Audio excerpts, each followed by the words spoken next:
नमस्कार, आदाब। हमारे डिजिटल प्लेटफॉर्म में आपका स्वागत है। क्या पाकिस्तान ने फिर से वही किया जो उसकी फितरत है? क्या उसने दोस्त बनकर दुश्मन की तरह वार किया है? और क्या अमेरिका ने ईरान पर जो बड़ा हमला किया उसमें पाकिस्तान ने चुपचाप अपना रोल निभा दिया?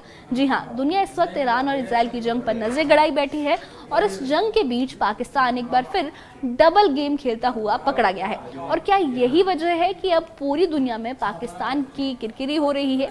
ये वही पाकिस्तान है जिसे अक्सर अंतर्राष्ट्रीय मंचों पर मुसलमानों का हितैषी और इस्लामिक दुनिया का साथी बताने की कोशिश होती रहती है, लेकिन इस बार मामला कुछ और है। आरोप है कि इस्लामिक भाईचारे की बात करने वाला पाकिस्तान अमेरिका के साथ मिलकर ईरान पर हमलों में भागीदारी बना है, और वो भी तब जब पूरी दुनिया उस जंग को रोकने की कोशिश में जुटी थी।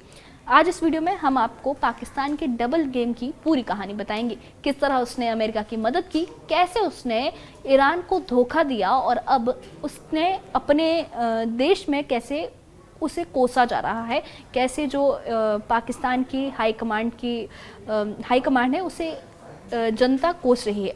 आपको बताते हैं कि कैसे पाकिस्तान ने अमेरिका की मदद की है, ईरान की पीठ पीछे खंजर घोंपा है और पूरी दुनिया में कैसे उसकी किरकिरी हो रही है, क्योंकि ये कहानी धोखे की, चालाकी की और अंतर्राष्ट्रीय साजिश की है। सबसे पहले बात करते हैं कि अमेरिका के उस हमले की जिसने पूरी दुनिया को हिला कर रख दिया और जिसमें पाकिस्तान का हाथ माना जा रहा है।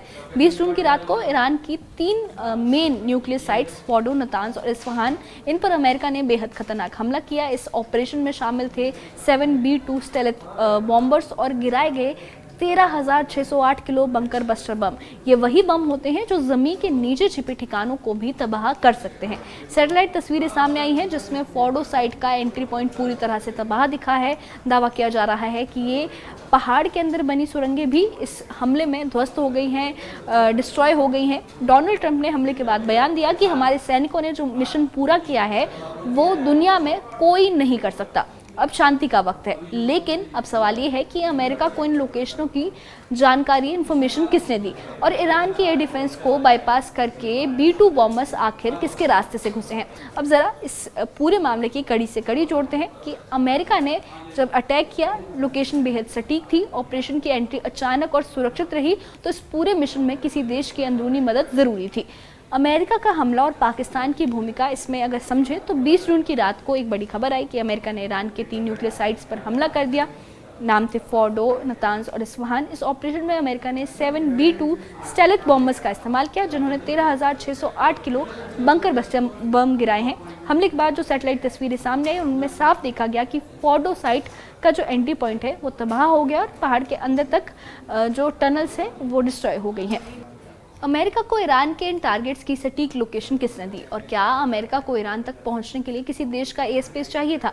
सूत्रों का दावा है कि पाकिस्तान ने अमेरिका को न सिर्फ अपना एयर स्पेस इस्तेमाल करने दिया, बल्कि ईरान के परमाणु ठिकानों की सटीक जानकारी भी उसने अमेरिका को दी है। और यहीं से शुरू होता है पाकिस्तान का डबल गेम। अब बात करते हैं उन सबूतों की जिनसे पाकिस्तान की दोहरी चाल सामने आई है।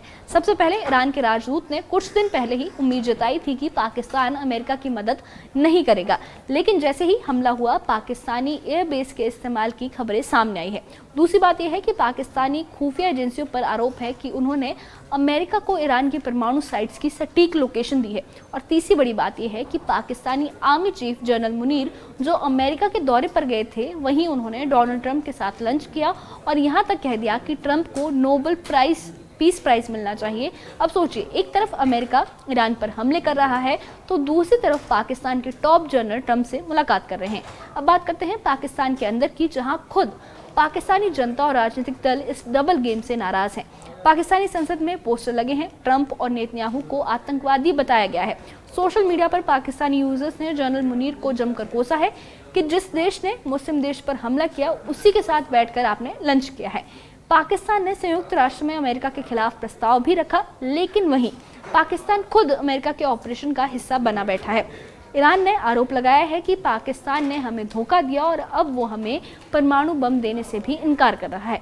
दरअसल पाकिस्तान की ये चाल कोई नई बात नहीं है। ये देश हमेशा से दो नावों की सवारी करता आया है। अफगानिस्तान में वो तालिबान का समर्थन करता है, लेकिन अमेरिका से फंड भी लेता है।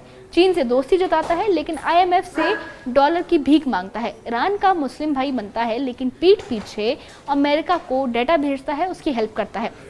और यही वजह है कि आज दुनिया पाकिस्तान की चाल को पहचान चुकी है।